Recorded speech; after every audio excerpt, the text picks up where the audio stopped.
Hello everyone. काफ़ी students की query मेरे पास यहाँ पे आ रही थी कि जो हमारा यूनिट 1 है उसके क्वेश्चन आंसर्स को लेके स्टूडेंट्स मुझे कमेंट्स कर रहे थे। तो आज हम जो यूनिट 1 है हमारी 11th क्लास की basic of networking and web architecture उसके क्वेश्चन आंसर्स इसमें डिस्कस करने वाले हैं। सो आप अपने रेस्पेक्टिव नोट्स भी इसमें बना सकते हो, स्क्रीनशॉट ले सकते हैं एंड आप नोट कर लें इनको सच दैट आप एग्ज़ाम टाइम में आपको कोई प्रॉब्लम ना हो प्रिपरेशन करने में। तो सबसे पहला आपका फिल इन द ब्लैंक्स का ऑप्शन है। फर्स्ट है two or more computer connected to each other for information exchange from a network. Network में क्या होता है, एक से ज़्यादा कंप्यूटर हमारे कनेक्टेड होते हैं और वो एक दूसरे से कम्युनिकेट कर पाते हैं। एंड द सेकेंड आपका जो फिल इन द ब्लैंक्स है, the range of the frequency available for transmission of data is called bandwidth. जो आपकी रेंज ऑफ फ्रीक्वेंसी है वो बैंडविड्थ कहलाती है, यानी कि दो फ्रीक्वेंसी की का जो आपका डिफरेंस होता है कि कितना आप डेटा ट्रांसमिट कर पाते हैं पर सेकंड, तो वो आपका बैंडविड्थ में बैंडविड्थ में आता है। नेक्स्ट आपका जो फिल इन द ब्लैंक्स है that is dash is the network of network. तो नेटवर्क ऑफ नेटवर्क जो है वो हम इंटरनेट को कहते हैं, तो आपका फिल इन द ब्लैंक्स हो जाएगा इंटरनेट। डी आपका जो सेक्शन है that is a technique in which dedicated or computer physical connection is establish between two nodes of a communication is called circuit switching. हम उसको सर्किट स्विचिंग बोलते हैं। Circuit switching में हम जो है कनेक्ट कर पाते हैं दो से ज़्यादा नोड्स को फिजिकली, ठीक है। Any computer attach on the network is called. तो एक नेटवर्क जो हमारा क्रिएट होता है उसमें जो एंड सिस्टम्स होते हैं, ठीक है, वो एंड सिस्टम्स क्या कहलाते हैं, आपके वर्क स्टेशन या नोड कहलाते हैं। तो यहाँ पे फिल इन द ब्लैंक्स आपका क्या हो जाएगा, नोड या वर्क स्टेशन हो जाएगा। एमसीक्यू की अगर मैं बात करूँ तो क्वेश्चंस आपके जो सेकंड नंबर क्वेश्चन है मल्टीपल चॉइस क्वेश्चन से, choose the option which is not included in networking. Networking में यहाँ पे कौन सा ऑप्शन नहीं होगा वो आपको बताना है। Access of remote database of course networking से कर पाते हैं। रिसोर्स शेयर नेटवर्क से हो पाता है। पावर ट्रांसफरिंग, पावर का नेटवर्क से कोई कनेक्शन नहीं है, उसके लिए हम नेटवर्किंग नहीं करते हैं। एंड कम्युनिकेशन डेफिनेटली आप करेंगे, तो यहाँ पे आपका राइट आंसर क्या हो जाएगा, पावर ट्रांसफरिंग। सेकंड क्वेश्चन है data transfer rate often measured in MBPS, KBPS, BPS या GBPS। तो जो इन जनरल हम जो डेटा ट्रांसफ़र रेट करते हैं वो बिट पर सेकंड से करते हैं, बाइट पर सेकंड जो आपका होता है। तो यहाँ पे आपका आंसर क्या हो जाएगा, BPS, ठीक है, बिट पर second. Which of the following is not in the category of communication channel. देखिए कम्युनिकेशन चैनल में आपका नैरो बैंड भी होता है जिसमें बैंडविड्थ कम होती है, ब्रॉडबैंड जिसमें बैंडविड्थ आपकी ज़्यादा होती है, वॉइस बैंड होता है जैसे वोल्ट जो आप यूज करते हो वॉइस ओवर LTE, वो भी आपका वॉइस बैंड में आता है। बट लाइट बैंड जो है वो नहीं होता है। तो आपका राइट आंसर क्या हो जाएगा, C हो जाएगा। Light band is not a kind of communication channel, ठीक है। फोर्थ आपका MCQ है, the greater the bandwidth of a given media dash is the data transfer rate. अगर आपकी बैंडविड्थ ज़्यादा है तो डेफिनेटली आपकी डेटा ट्रांसफ़र रेट भी क्या होगी, हायर होगी, ठीक है। तो हायर, लोअर और बोथ A एंड B में से आपका आंसर क्या हो जाएगा, हायर हो जाएगा। नेक्स्ट आपका फिफ्थ MCQ है, what is the approximate bandwidth of a typical voice signal. तो टिपिकल वॉइस सिग्नल जो है उसकी आपकी अप्रोक्सीमेट बैंडविड्थ आपकी 3 kHz होती है। नोट कर लें आप इसको, ठीक है। फुल फॉर्म यहाँ पे पूछे गए हैं थर्ड क्वेश्चन के अंदर। ARPANET जो है मैंने बताया था, जो जहाँ से आपके नेटवर्क की स्टार्टिंग हुई थी, इंटरनेट को हमने कम्युनिकेशन जो है एक सिस्टम से दूसरे सिस्टम के साथ करना स्टार्ट किया था US डिफेंस ने। तो ARPANET का पूरा नाम होता है advance research project agency network, ठीक है। DTR होता है आपका डेटा ट्रांसफ़र रेट। NIU होता है network interface unit. ISP stands for Internet Service Provider and FTP stands for File Transfer Protocol। Important है, एग्जाम में पूछा जाता है रिपीटेडली। TCP आपका ट्रांसमिशन कंट्रोल प्रोटोकॉल होता है और SMTP जो है वो आपका होता है simple mail transfer protocol. VoIP voice over internet protocol होता है। फुल फॉर्म आपको याद रखना है, एग्ज़ाम में पूछे जाते हैं। क्वेश्चंस की अगर मैं बात करूं फर्स्ट क्वेश्चन के बारे में, सो पूछा गया है what is network and what any give any two usage of having the network on your school or computer lab। तो सबसे पहले नेटवर्क की डेफिनेशन लिखनी है। तो आप नेटवर्क को कैसे डिफाइन करेंगे? It is a collection of independent computer that communicate with one another over a share network medium. एक कॉमन मीडियम के थ्रू अगर एक से ज़्यादा कंप्यूटर एक दूसरे से कम्युनिकेट करते हैं तो वो नेटवर्क कहलाता है, ठीक है। And it becomes connected to network and also called the work station. जो एंड सिस्टम्स होते हैं वो आपके वर्क स्टेशन या नोड कहलाते हैं। और अगर यूज की बात करें स्कूल में कंप्यूटर लैब में, तो अ यूजर और a student can easily exchange information and creation of LAN in the computer lab is give a high speed of data transfer rate, जिससे हम अपना जो डेटा है वो एक अच्छी स्पीड से एक दूसरे के साथ शेयर कर सकते हैं, कम्युनिकेट कर सकते हैं, सेंड कर सकते हैं, रिसीव कर सकते हैं, ठीक है। Mention any two disadvantage of network. Network के कोई 2 डिसएडवांटेज आपको बताने हैं तो आप मेंशन कर सकते हैं। इफ़ अ यूज़र और अ नोड और यूज़र और वर्क स्टेशन एक ही बात होती है, ठीक है। It is connected to a non dedicated network then it will be difficult for him to transfer data within a high speed rate. तो उस केस में आप ज़्यादा स्पीड में डेटा ट्रांसफ़र नहीं कर पाते हैं। दूसरा आप डिसएडवांटेज लिख सकते हैं। If you are using packet switching over a network and more higher rate then it will be difficult for a user to transfer the data immediately to another. Packet switching के साथ अगर आप high bandwidth use करें, high rate bandwidth use कर रहे हो, तो उस केस में आपका डेटा जो है वो इमीडिएटली आप नहीं भेज पाते हो, थोड़ा सा स्लो हो जाता है कनेक्शन स्पीड का। ये एक इश्यू रहता है हमारे साथ में, ठीक है। तो आप कोई भी 2 डिसएडवांटेज मेंशन कर सकते हैं। नाउ नेक्स्ट आपका जो है थर्ड क्वेश्चन जो है what are the requirements of setting up network. तो नेटवर्क सेटअप करने के लिए आपको देखिए क्या करना होता है। एटलीस्ट 2 कंप्यूटर्स आपको चाहिए होते हैं। एक आपका जो सर्वर होगा और दूसरा वर्क स्टेशन या फिर क्लाइंट आपका रहेगा, ठीक है, जो उसकी सर्विस को एक्सेस करेगा। एक नेटवर्क इंटरफेस कार्ड की रिक्वायरमेंट होती है जिससे कनेक्शन मीडियम बनाया जा सके, जैसे केबल वायर्स आप जो यूज़ करते हैं। And network operating system software आपको चाहिए होता है, जैसे माइक्रोसॉफ्ट विंडो एंटी। स्कूल्स में भी आप देखते होंगे मल्टी पॉइंट 2012 सर्वर वहाँ पे अवेलेबल है, ठीक है। तो वो आपको रिक्वायर्ड होता है किसी भी नेटवर्क को क्रिएट करने के लिए। नाउ नेक्स्ट 4th क्वेश्चन है आपका how is dedicated server different from the non dedicated server. तो डेडिकेटेड सर्वर कौन से होते हैं? These are generally use on a big network installation where one computer reserve for the servers job.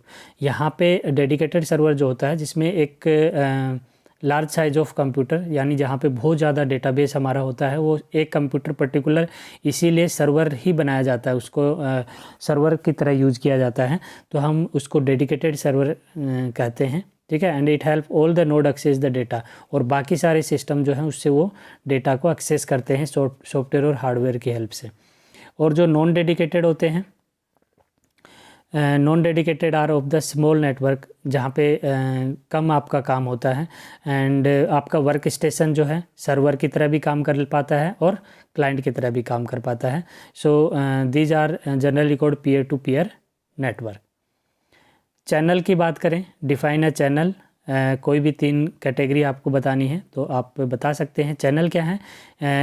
Communication channel is a medium that is use in a transmission of message from one point two another, ठीक है। एक जो medium की मैं बात करूं कि एक जगह से दूसरी जगह अगर आप कोई मैसेज ट्रांसमिट करते हैं, it is a pathway over which data is transfer between the 2 remote devices. 2 remote devices, दूर दूर रखे डिवाइसेस के बीच में जो ट्रांसमिशन का पाथ है, that is your channel. And depending on this their speed we have 3 broadband categories, narrow band, voice band and broadband.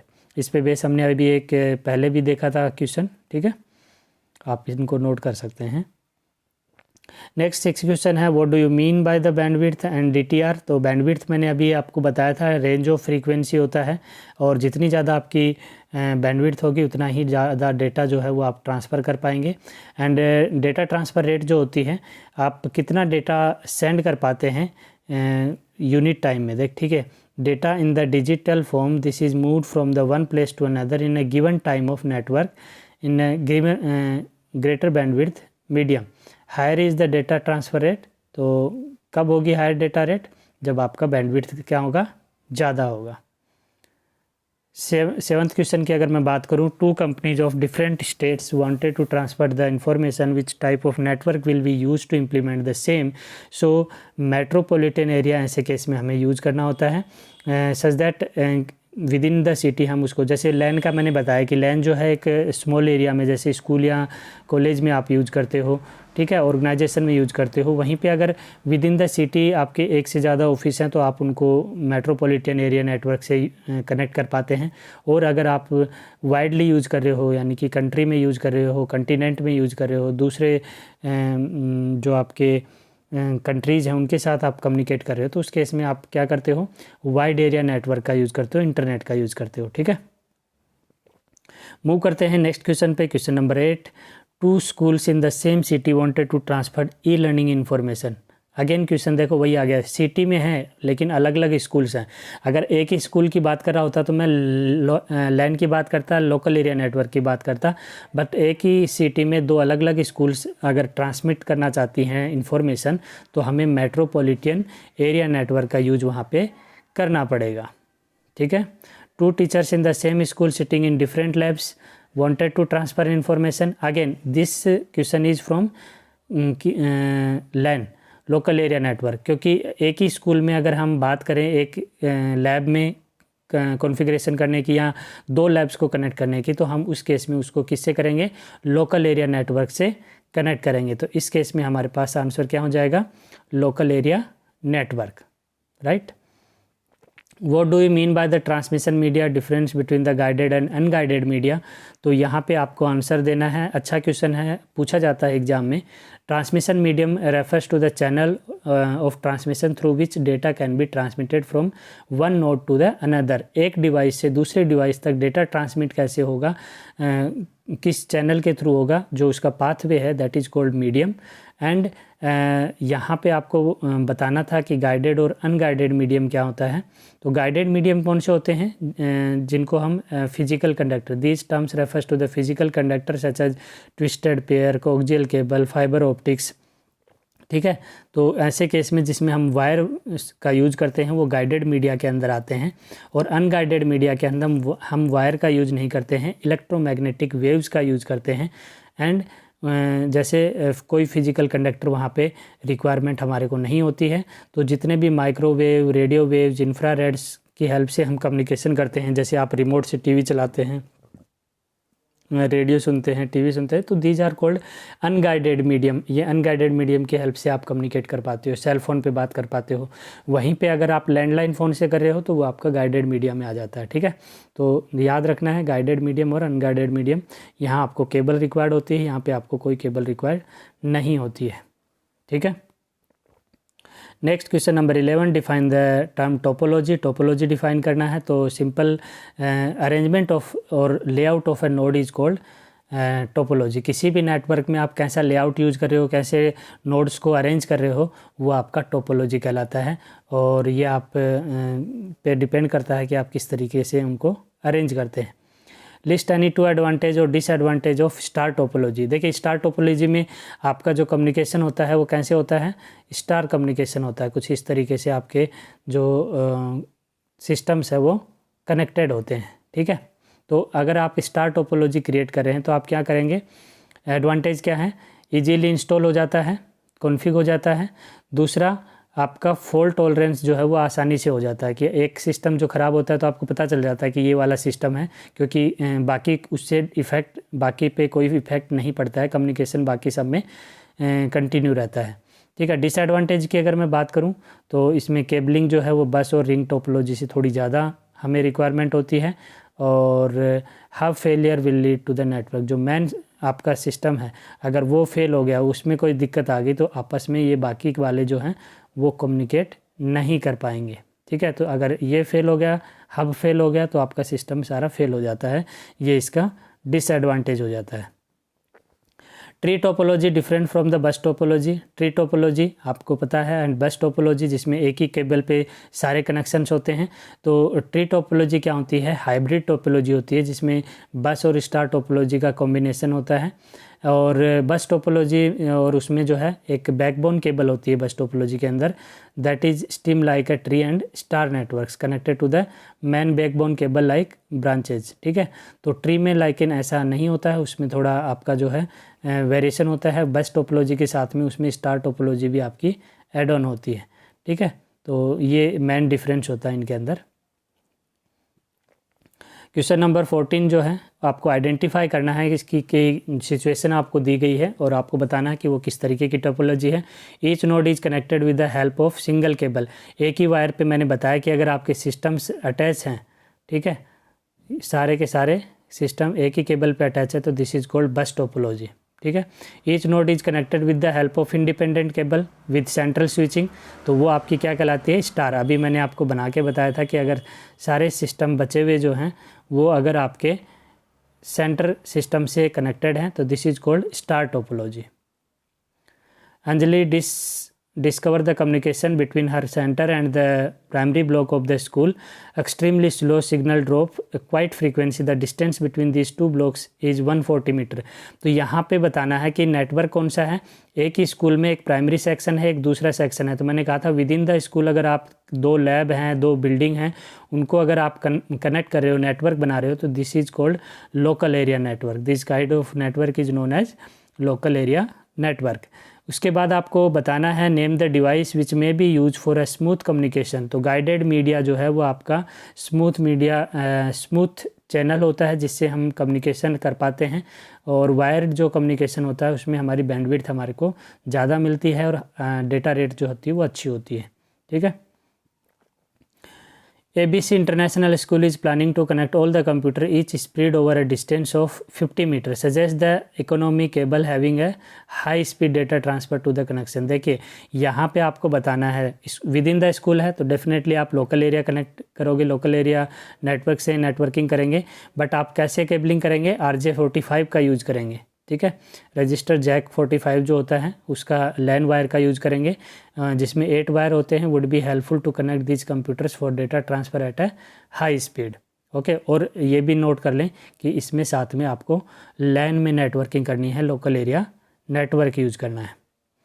Sahil wants to transfer data across 2 continent at a very high speed. Write the name of the transmission medium that can be use to do the same. देखिए 2 continent है, तो मैंने आपको कहा जब भी आप 2 continent की बात करते हैं, यानी कि एक ऑस्ट्रेलिया में है, एक यहाँ हमारे एशिया में, इंडिया में है, तो अगर हम कम्युनिकेशन करेंगे तो वैन का यूज़ करेंगे। किसका यूज़ करेंगे, वैन, wide area network, that is internet. तो इंटरनेट हमारे लिए वहाँ पे बेस्ट ऑप्शन होगा। ठीक है, Mayank want to transfer data within a city or a very high speed. Within a city, एक ही सिटी में 2 ब्रांचेज हो सकती हैं जहाँ पे कम्युनिकेशन करना है। And the name of the wire transmission medium आपको बताना है, तो उस केस में आप मेट्रोपॉलिटन एरिया नेटवर्क का यूज़ करेंगे। That bridge will be use to transmission medium using the cable wire will also provide a high speed. Okay, Mr. Akash wants to send or receive email through the internet. Which protocol will he use to this purpose? तो जैसा कि आपको पता है internet से जब हम कोई मेल करते हैं तो हम SMTP का यूज करते हैं मेल को सेंड करने के लिए, और फॉर रिसीविंग इनकमिंग मेल हमें पोस्ट ऑफिस प्रोटोकॉल का ज़रूरत होता है। तो याद रखना है POP और SMTP का यूज़ किया जाता है मेल को सेंड और रिसीव करने के लिए। SMTP simple mail transfer protocol, POP stands for post office protocol. Important question है ये। Answer the following question in context of the computer lab. आपको बताना है which device you use for all the computers in the lab. तो आप switch से बाकी सारे जो सिस्टम होते हैं उनको कनेक्ट कर पाते हैं। Which device you use to connect all computers to the internet using the telephonic wire. तो टेलीफोन वायर से आपके पास एक लैन केबल आती है और लैन केबल के एंड में आपका जो कनेक्टर लगा होता है दैट इज कॉल्ड RJ45। ठीक है, register jack 45। Name the device that establish on intelligent connection between local area network and external network with completely different structure. तो उसको हम बोलते हैं राउटर। राउटर क्या काम करता है, आपका जितने भी इंटेलिजेंट कनेक्शन डिवाइस इसीलिए बोला जाता है इसको कि ये अपने जितने भी कनेक्टेड सिस्टम्स होते हैं उनको एक टाइम फ्रेम के बाद अपडेट करता रहता है, यानी कि कौन सा पैकेट आ रहा है, कौन सा रिसीव हो गया, कौन सा सेंड हो रहा है, एक्नॉलेजमेंट ये आपका देता है। तो इस केस में हम राउटर का यूज करते हैं। Name the network device that is work like a bridge to establish connection between two network but it can also handle network with different protocol. तो ऐसे केस में देखिए, ऐसा केस में हम ब्रिज का जगह क्या यूज करते हैं, जब आपको नेटवर्क प्रोटोकॉल्स को हैंडल करना होता है, गेटवे का यूज करते हैं। ठीक है, जितने भी पेमेंट गेटवे आप देखते होंगे, कभी ऑनलाइन पेमेंट करते हैं तो इनका यूज करते हैं हम लोग। Neha wants to upload and download files from the remote internet server, write the name of the relevant communication। तो अगर आपको कोई सिस्टम कहीं सर्वर जो है आपका कोई सिस्टम है जो रिमोटली रखा हुआ है, यानी कि बेंगलोर में रखा है और वहाँ से कोई फ़ाइल आपको अपने सिस्टम में डाउनलोड करनी है, तो आपको टेलनेट की रिक्वायरमेंट होती है। ठीक है, उस केस में कौन सा प्रोटोकॉल यूज करते हो आप? टेलनेट का यूज करते हो। ठीक है, Meha wants to upload hyper text document to the internet. Hyper text document को अगर आपको अपलोड करना है तो उस केस में आप HTTP का यूज करते हैं। कोई भी वेबसाइट होती है वो हाइपर टेक्स्ट बेस्ड डॉक्यूमेंट होता है।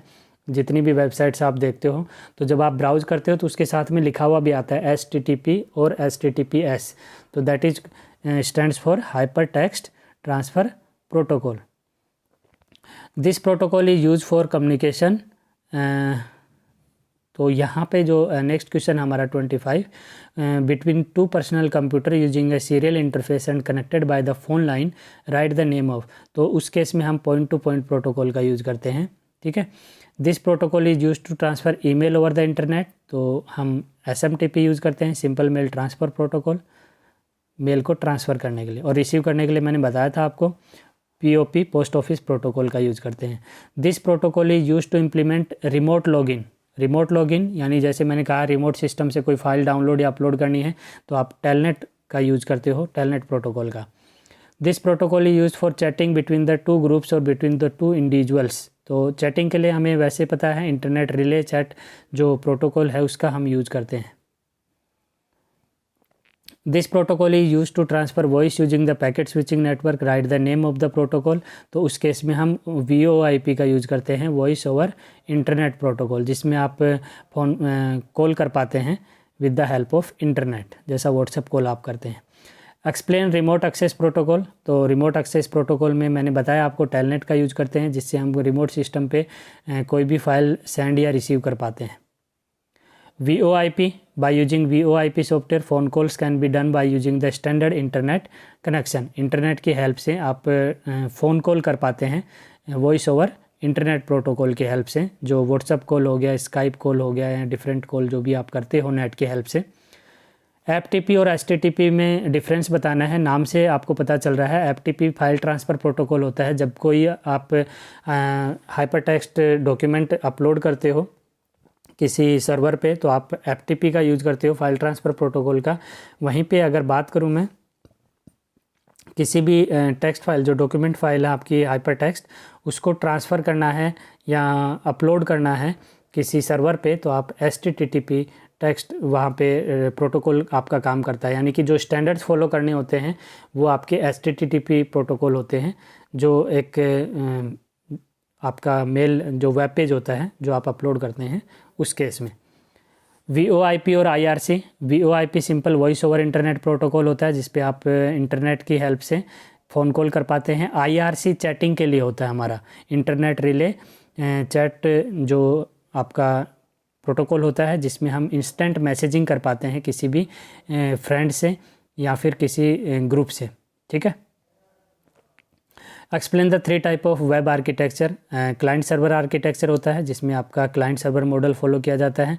3 टियर आर्किटेक्चर होता है, जिसमें आप यूज करते हो application logic between the client and server which handle the data allow to create a degree of interaction.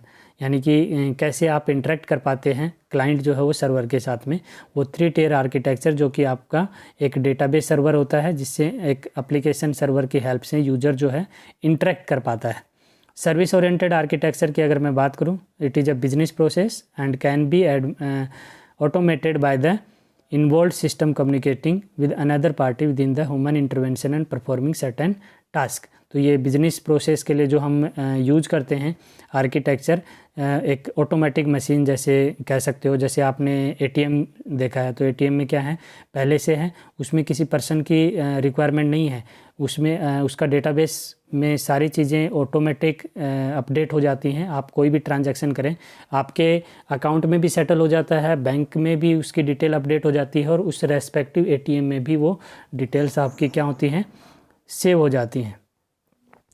IP address and MAC address में क्या डिफरेंस होता है? आईपी एड्रेस और मैक एड्रेस पे मैंने ऑलरेडी एक वीडियो बनाया हुआ है, टेक्निकल ग्रुप में होगा वो, जो टेक्निकल प्लेलिस्ट हमारी उसमें होगा।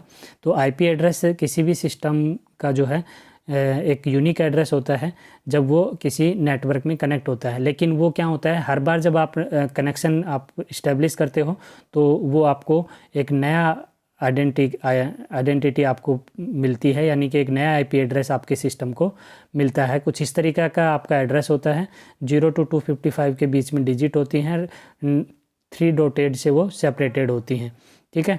मैक एड्रेस जो होता है वो आपका परमानेंट एड्रेस होता है, आपकी मशीन का एड्रेस होता है। मैक एड्रेस कभी भी चेंज नहीं होता है, मैन्युफैक्चरिंग के टाइम ही आपको मिल जाता है आईपी एड्रेस, जबकि हर बार जब आप इंटरनेट से कनेक्ट होते हो तो आपको एक नया आईपी एड्रेस मिलता है। तो ये दोनों में डिफरेंस है। और ये आपका जो मैक एड्रेस है उसको लिखने का तरीका क्या होता है, हेक्साडेसिमल कोड्स में भी लिखते हैं आप, इस तरीके से रिप्रेजेंट करते हैं। हेक्साडेसिमल क्या होता है, 0 to 9 और A to F डिजिट्स का यूज़ करते हैं, और 1 2 3 4 5 6 ये आपके इस तरीके से 6 डिजिट्स में रिप्रेजेंट होता है विद सेपरेटेड बाय कॉलन, ठीक है। तो ये दोनों में डिफरेंस है। वर्म एंड वायरस में डिफरेंस पूछा है, तो सिंपल है, virus is a software code that may be harm your system for overwriting और करप्टिंग द सिस्टम फाइल्स। और जो एक सिंपल एक बैच कोड होते हैं जो आपके सिस्टम के फाइल्स को करप्ट कर देते हैं या उनको ओवरराइट कर देते हैं, जिससे आपका कंप्यूटर क्या हो जाता है, स्लो हो जाता है। और वहीं पे वॉर्म्स की अगर मैं बात करूं, these are received by the network, आपके इंटरनेट से हो सकता है या किसी पेन ड्राइव वगैरह से आपके सिस्टम में आ जाते हैं, अपने आप को रेप्लिकेट करते हैं या कॉपी करते हैं, और आपकी हार्ड डिस्क पे इतनी ज़्यादा उनकी जो है स्प्रेडिंग हो जाती है कि आपका सिस्टम का जो वर्किंग है वो स्लो हो जाता है, ठीक है। सिग्निफिकेंस ऑफ आईटी एक्ट जो है वो 2000 में आया था, and information technology amendment act 2008 में जब आया तो इसको इंट्रोड्यूस किया गया। एंड इसमें सारे ऑफेंस एंड पेनल्टीज़ जो साइबर क्राइम से रिलेटेड होती हैं वो सारी इसमें मेंशन है कि आप अगर ऐसा साइबर क्राइम करते हैं या कुछ इलीगल वर्क करते हैं नेट के थ्रू, तो आपको जो है कोई भी पनिशमेंट जो है वो दिए जा सकते हैं। वो उसमें सारे साइबर लॉज जो हैं मेंशन है आपके आईटी एक्ट के अंदर, ठीक है। तो इस कुछ भी आप ऐसा करते हैं तो प्लीज़ आप ऐसा ध्यान रखना है जो आपको कि आप जो भी टास्क परफॉर्म करते हैं इंटरनेट पे वो एक पर्टिकुलर प्रोटोकॉल फॉलो करें, आप जो इंटरनेट से रिलेटेड गाइडलाइंस है उनको फॉलो करें, ठीक है। टर्म्स पेटेंट, कॉपीराइट और ट्रेडमार्क से यहाँ पे क्या मीनिंग है? Patent is the term use for a specific product design by the individual. अगर आपने कोई ऐसा अपना खुद का एक प्रोडक्ट बनाया है तो आप उसका पेटेंट राइट ले सकते हैं, जिससे हर कोई भी दूसरा पर्सन उसको यूज़ नहीं करता है विदाउट आपकी परमिशन, ठीक है। वेयर ट्रेडमार्क की मैं बात करूँ, डिफाइन एज द नेम और डिवाइस आइडेंटिफाई ए प्रोडक्ट और ए सर्विस, यानी कि कोई ब्रांड नेम बनाना होता है तो यानी कि दूसरा कोई पर्सन यूज करे तो उसकी शेयरिंग आपको मिल जाती है इस केस में ट्रेडमार्क में, ओके। ये कोई पर्सन या कोई बिजनेस कंपनी इसका यूज़ करती है। जहाँ पे कॉपीराइट की अगर मैं बात करूँ, use for the written document or a legal action can be taken. तो कॉपीराइट के केस में अगर आपने कॉपीराइट किया है तो उस पर आपका अगर आप उस कॉपीराइट को यूज़ करते हैं, उस कंटेंट का आप यूज़ करते हैं तो आपके ऊपर एक्शन हो सकता है। ये कॉपीराइट का आपका वॉयलेशन अगर आप करते हैं। Difference between hacking and cracking है, तो हैकिंग सिंपल, आपको ज़्यादातर बच्चे जो हैं बहुत क्यूरियस होते हैं हैकिंग को लेके। तो hacking that is term was used to people who engage themselves for harmless technical experiments and learning activities, ठीक है। यानी कि आप ऐसी एक्टिविटीज़ करते हैं जिससे किसी सिस्टम के अंदर आप उसको क्रैक कर पाएँ, या फिर मैं कहूँगा कि आप उसकी ऑथेंटिसिटी को ऑथराइजेशन जो है वो इलीगली आप उसको एक्सेस करने की कोशिश करते हैं, that is hacking. Cracking can be defined as a method by which person is gain unauthorise access to computer with the intention of causing damage. और क्रैकिंग का तो मीनिंग यही होता है कि आप गलत इरादे से अगर किसी का ऑथराइजेशन यानी कि इलीगल यूज करना चाहते हो किसी के अकाउंट को, तो that is a part of cracking. ठीक है। Rohan wants to prevent unauthorise access to from his companies local area network. अगर उसको ऐसा करना है तो वो क्या करना पड़ेगा, उसको फायरवॉल इंस्टॉल करके रखना पड़ेगा। ठीक है, क्योंकि फायरवॉल क्या करता है, नेटवर्क से जितने भी डेटा पैकेट्स आते हैं उनको फ़िल्टर करने के बाद ही आपको एक्सेस देता है, आपके सिस्टम में लेके आता है। ठीक है।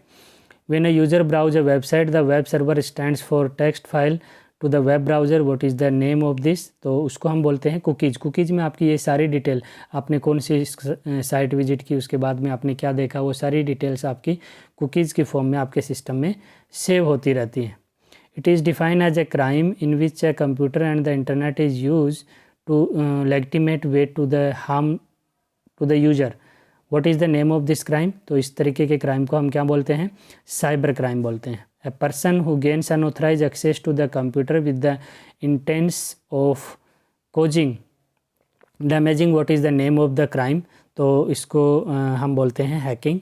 और ज़्यादातर आप लोग ये चीज़ जानते हैं, अनऑथराइज एक्सेस जो आप का करते हैं तो that is a part of hacking और क्रैकिंग जो हम कहते हैं। सो अगर वीडियो आपको अच्छा लगे तो लाइक ज़रूर कीजिए और अपने ज़्यादा से ज़्यादा दोस्तों के साथ शेयर ज़रूर कीजिए सच दैट सभी बच्चों को इसका बेनिफिट मिल सके। एंड प्रिपेयर वेल, अच्छे से तैयारी कीजिए एग्ज़ाम्स की सच दैट आपका मार्क्स अच्छे हों और 12th क्लास के लिए आप अच्छे से प्रिपेयर कर पाएँ। Thank you.